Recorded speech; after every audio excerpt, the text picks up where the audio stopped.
Howsoever, Tanisha said that she told Mariko when he said that that DNA was planted, that you need to humble yourself.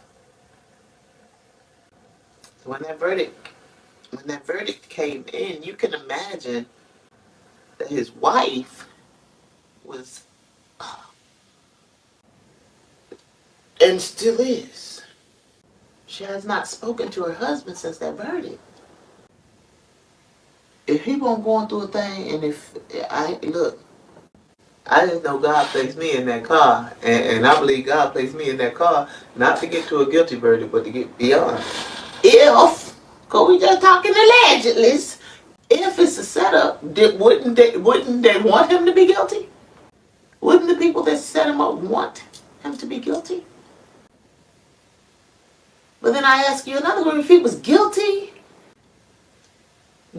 enough to say, guilty enough to give them his DNA. Once they had the blood from 2009. It was on the stairwell from 2009, but they couldn't do nothing with it with old DNA technology. So then they needed the new DNA technology to take a picture of you.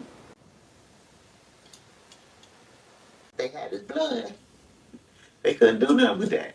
Because the blood didn't jump up there, or they wouldn't have needed the new DNA technology.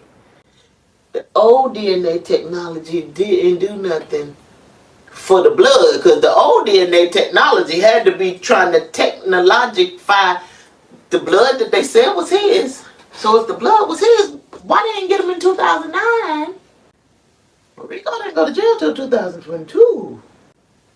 The new technology came about in 2019.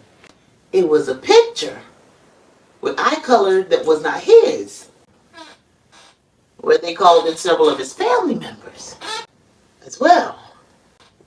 The juror's not the only one that garnered sympathy for that man. His wife said reporters were in there garnering sympathy. His wife, I reported that already, that his wife said that correctional officers in the prison, and nurses and inmates, were garnering sympathy. But she said, Mariko, you need to humble yourself. Humility comes from above. And